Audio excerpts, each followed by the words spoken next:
Godrej properties का new launch है evergreen phase 3 हिंजवे 10 से स्टार्ट होगा और 7 तक लास्ट होगा। 8830064880 आप इस पे कांटेक्ट कीजिए।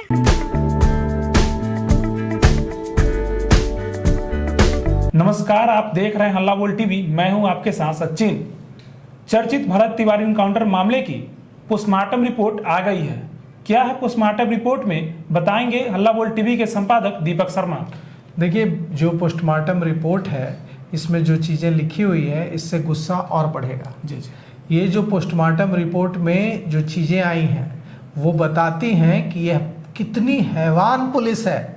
ये बताती है कि ये जो पुलिस है इसका दामन कितना दागदार है।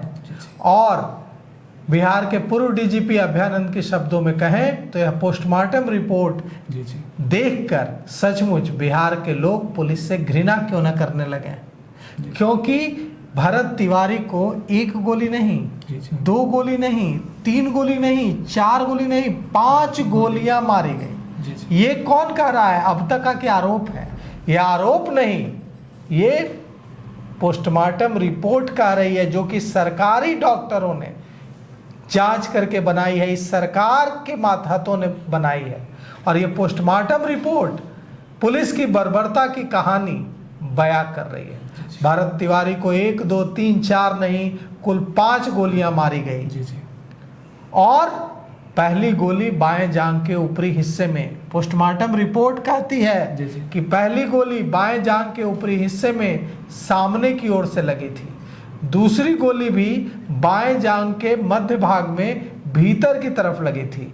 तीसरी गोली दाहिनी जांघ के बीच वाले हिस्से में भीतर लगी थी। इसके अलावा रिपोर्ट में यह भी बताया गया है कि चौथी गोली दाहिनी जांघ में बाहरी हिस्से के अंदर की ओर लगी थी, जबकि 5वीं गोली बाएं पैर के मध्य भाग में पीछे की तरफ से लगी थी। इस रिपोर्ट के बाद पुलिस एनकाउंटर पर और सवाल उठने लगे हैं। क्यों नहीं उठेंगे? आप कह रहे हैं कि उसने फिर से उठाने की कोशिश की हथियार फेंक देने के बाद। आपको 5 गोलियां मारनी पड़ी। 1 गोली अगर किसी को लगती है तो क्या वो फिर कुछ और करने और हमला करने के लायक रहता है? 5-5 गोलियां मार रहे हैं आप। और 5 गोलियां आपने कब मारी? परिजन तो कह रहे हैं भरत तिवारी के कि वहां आपने 3 गोलियां मारी थी। 2 गोलियां और कहां से आ गई? यह जो आरोप है कि भरत तिवारी को 2 और गोलियां पुलिस ने गाड़ी में मारी, पुलिस वैन में मारी, क्या अब यह आरोप एक काला धब्बा नहीं रहेगा बिहार पुलिस पर लंबे समय तक? कि 3 गोलियां मारने से पुलिस का मन नहीं भरता, पुलिस ले जाती है, और पुलिस पर जो आरोप है कि 2 गोलियां उसके बाद मारी गई हैं। अब पुलिस को जवाब देना होगा। न्यायिक आयोग के गठन का फैसला हो चुका है। जज जो है रिटायर्ड जज जस्टिस विनोद कुमार सिन्हा, वे जांच शुरू कर चुके हैं। परिजनों से मिल चुके हैं, मां से मिल चुके हैं, पिता काशीनाथ तिवारी, मां आशा देवी, भाई चंदन तिवारी, सभी से मुलाकात कर चुके हैं।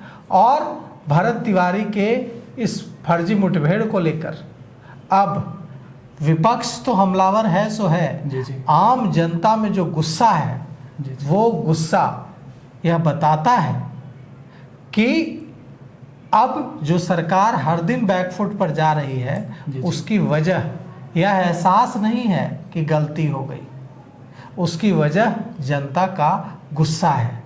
जनता में जो आक्रोश दिख रहा है वो है।